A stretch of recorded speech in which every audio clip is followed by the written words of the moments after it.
straightforward question to start with. What does an interim HR transformation director actually do? I contract my requirements, I create solutions, I deliver results, and a lot of it is stakeholder management, making sure that the client's informed. And certainly I would say that in a nutshell, I'm an expert, but I'm a project manager. And so this piece of work has to be delivered within the time frame to a budget, and it has to drive the commercial results the client's looking for. Yeah, that's an interesting thing to pick up on, that you would see it being completely aligned to the commercial objectives of the boss and the business. Yeah. Is that the common perception that you face when you're talking to clients about what HR does? Do they think of HR as an extension of their commercial functions, or do they think of it as something different? I don't think they do. I mean, in my experience, by the end of the assignment, they do, which is very different to when you walk in. And unfortunately, I think there is a percentage of the profession that perhaps doesn't have that perspective. But in my view, if you look at actually what creates the need for the interim in the first place, it's usually an acute commercial imperative. And I think it's for that reason that you have to align your thinking and certainly whatever solutions to achieve that. So it's this acute situation, whether it's an IPO, whether it's a turnaround transformation, there's usually some requirement to change the commercial fortunes of the organisation. And I think interims, once they know that, it gives them the parameters to work in and make a real difference. Why did you become an interim manager? Well, it was a long time ago. I hate to think how long. I think I registered my company in 2006. And at the time, I was bilingual with an international career behind me, and had the choice between doing big or bigger group HRD roles, or indeed try to run my own business, which is what I really wanted to do. And the way I saw it is that being an interim would actually enable me to do both. I went to an Interim Management Association workshop to try to find out more about interim management, because I think we talk about it like we know what it is, but actually it's open to interpretation. At the time, there were many, many people looking at it from a stopgap point of view because they were looking for a permanent role and trying to fill in some time. I think there was also a real massive confusion about whether it was consultancy or not. But interim for me is very much a hybrid of doing this strategic thinking and the planning, but actually delivering it as well, as opposed to perhaps the consultancy model where you perhaps walk away and ask the leadership team to deliver your plan. Yeah, I think you've exploded a lot of myths there. I think that idea that, I think everybody knows that interim managers are redundant permanent people, and everybody knows they fill gaps like maternity covers. Yeah. And of course, that everybody is the vast majority of people I talk to, and they're all wrong, because that's nearly never the circumstances. And I think the other thing I would pick up on there, that there's something there about being an interim manager as well as being an HR person. It's not just to use a terrible expression that I heard recently, it's not just talent on demand. No. That's not what an interim manager is. They're actually providing a service that delivers outcomes, and they happen to be in HR or supply chain or procurement or whatever. Yeah. So what's made you successful? Funnily enough, there are some don'ts with interim management, which I worked out very quickly. And one of the don'ts is thinking that you're going to go in and get some new talent in the HR department, or get some new talent around the board. A lot of the time, the timeframes of interim management assignments are such that you have to actually make the most of what you've got. And there's always a danger with being a bull in a china shop, that you alienate people, you do the, oh, thank God I'm here, you must have been rubbish for years type of scenario, or you wouldn't be in this mess. I haven't done that. I mean, I genuinely want to help clients achieve their objectives, and I genuinely want to offer opportunities to the people that are already there. And a lot of the time it's development for them or mentoring for them. So I think that's one of the things that's made me successful. I like working with the people. I obviously do have to swap people out, but in the main, I don't go in thinking that that's one of my key objectives. I think the second thing is, like any good leader, you shouldn't leave a gap. There's a lot to be said for making sure that when you leave, they're in better shape than when you came, but also that they're not missing you. So you do have to make sure that you don't leave a gap. I listen. I love reading between the lines. I think you have to do that. It's a real secret of success. Actually listen to what is being said and why, and then using all of the data that's thrown at you to form a view. And it may not be the view that you're being given. And I think that's what makes you terribly successful if you're able to able to kind of get to the nub of a problem, having got masses of information about a company that you know very little about, and within, having no perspective and very little context. I think you have to be good at that. I would say to be successful, you'd have to be results driven. I am there because I deliver, and I'm ruthless about that. I can't say I've ever worked for anyone or come away from an assignment thinking that I didn't actually hit the brief, and I think that's really important. It almost concentrates your mind being on a daily rate versus actually thinking, oh well, I've got 20 years to fix this or whatever else. You kind of fill the timeline. I don't. I think I've got 3 months. I don't need an induction. I learn incredibly quickly.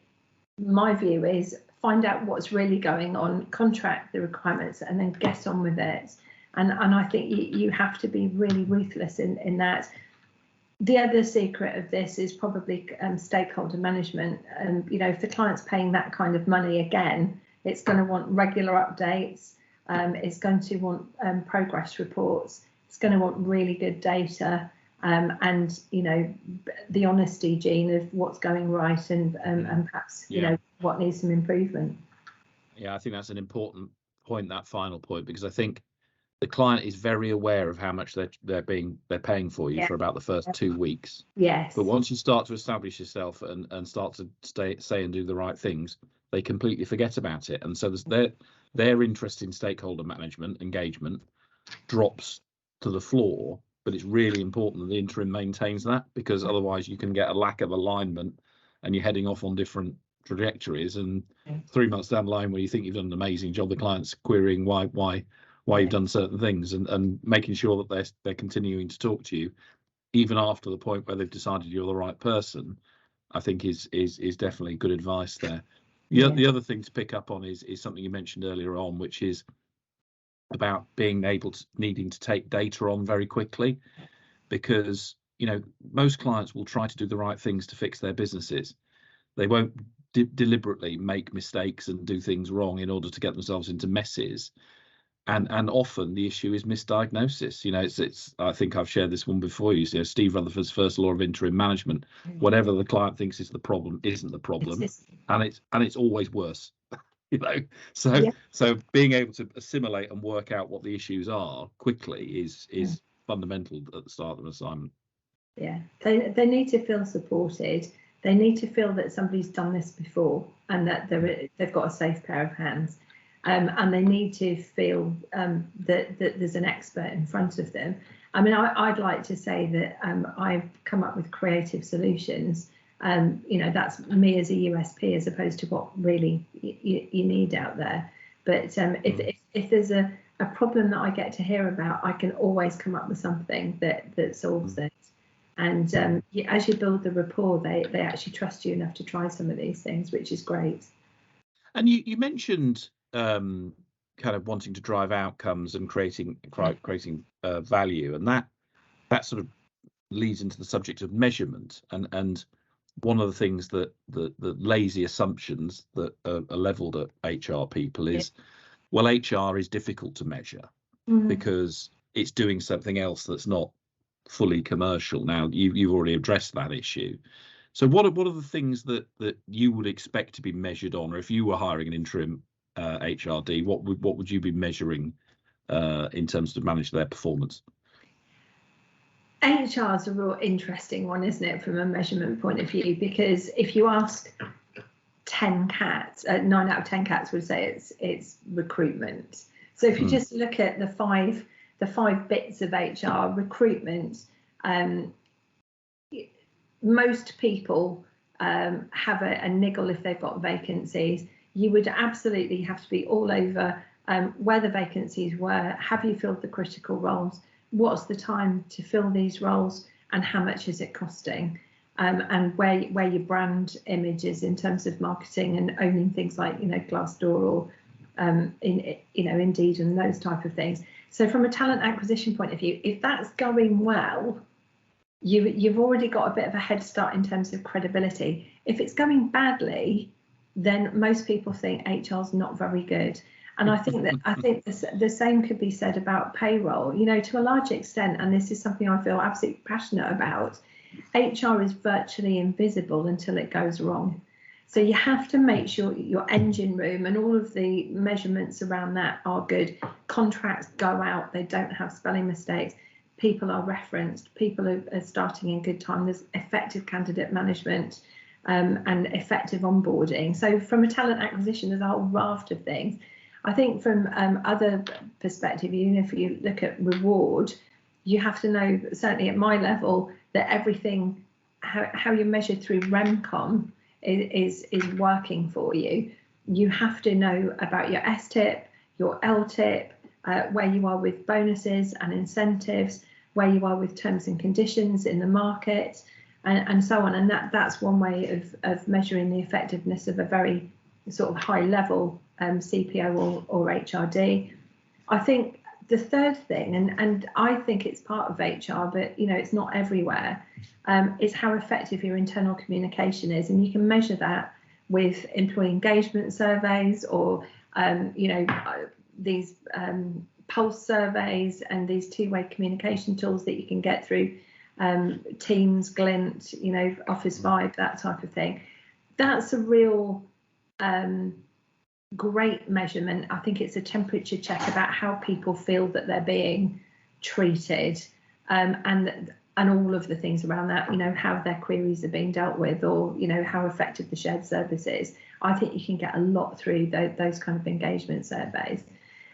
Learning and development, again, it's an amazing sort of array of measurements. But if you've got an expert agenda, you would measure yourself on retention of experts, or professional memberships that are important, or all of the technical skills that go around that.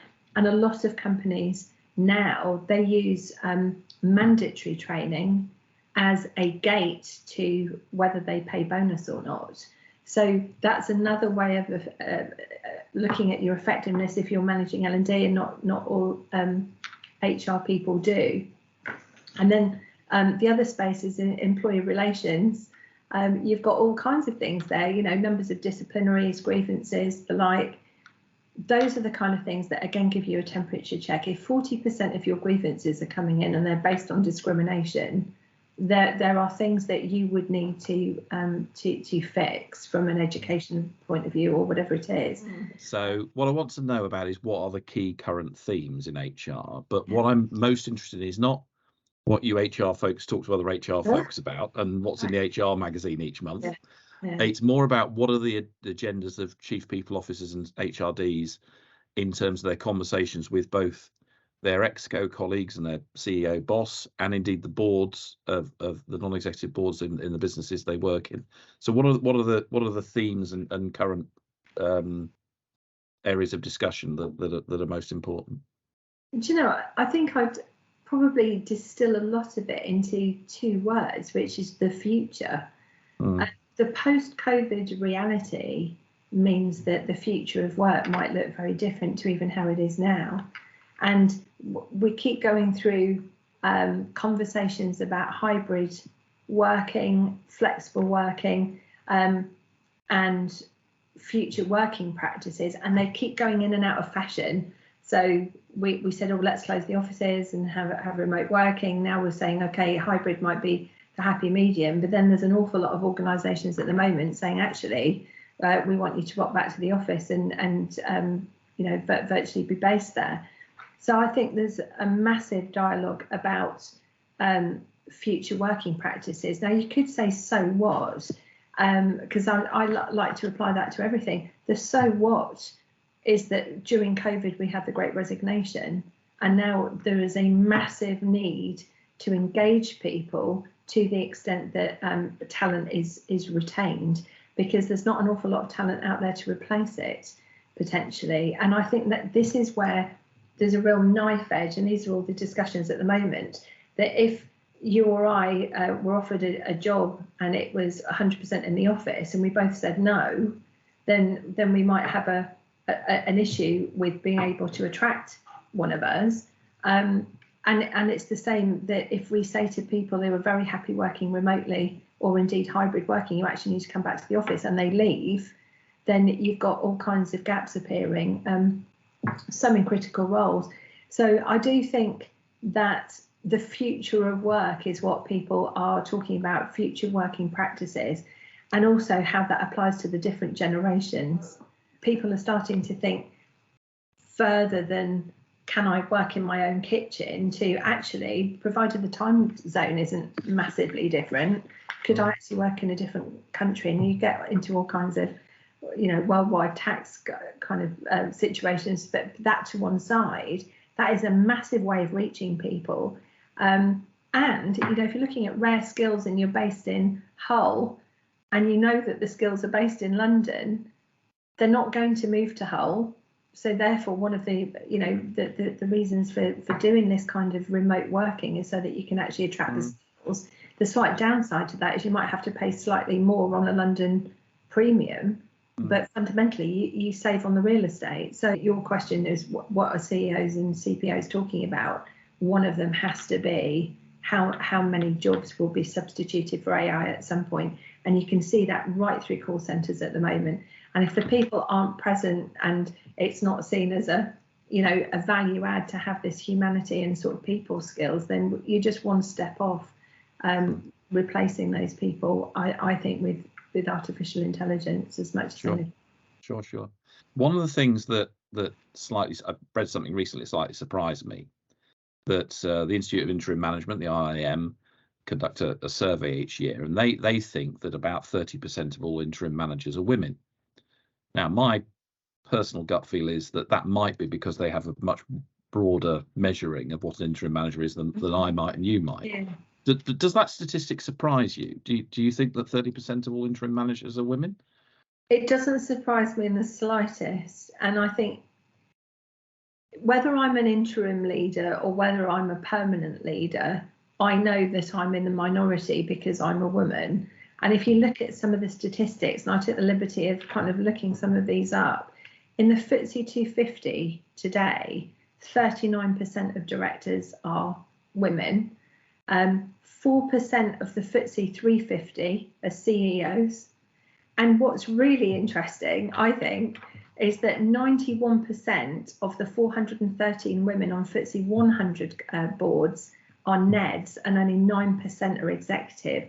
And now we're talking, because I would like to class myself as an executive. I'm certainly not purely advisory. This is suggesting that whether you're interim or not, your chance of being on a board, if you are female, is possibly as an advisory. And I'm probably quite lucky that, again, the majority of those executive people, even though it's only 9%, are probably in HR or communication. So am I surprised? No. What can the recruitment industry, and what can people do more generally to attract more women into interim management? Interim management itself, I think, requires more explanation and more education, because I don't think it's gone away in all the time that I've been doing it, that it's a stopgap whilst you look for a permanent job, or indeed it's confused with consultancy, and not everybody wants to do that. So I think there's got to be some more education about the absolute value of interim management, and also what it does, and some of the success stories that commercial companies have had with regards to using that resource. I've been successful because I've been flexible about where I've worked. I've worked all over. Some people, and you know, maybe in particular women, but I'm not quoting a statistic here, are not in that situation where they've got that flexibility, or indeed can travel where you need to go. When you actually think of becoming an interim, you think, well, you know, I do 3-month assignments every year. That's my business plan. And then I'll have 3 months off to spend with my children. You know, as a mother of 3, I can tell you the reality is so far away from that. The joy of interim is that you've got control over where you work, what you do, what assignments you take, how you market yourself and your personal branding. And I love that. And you can run your own company. That's not for everybody, but I would be advocating how wonderful that is, rather than being on the corporate hamster wheel and not being able to get off and thinking, well, you know, about your pension and the fact that you need to give it another 25 years. That wouldn't be for me. So I think one of the things you touched on there that I think I talk to new interims or want to be interims a lot, and you've touched on it in passing, is you mentioned you really enjoy the networking and the getting out and meeting people and doing new things.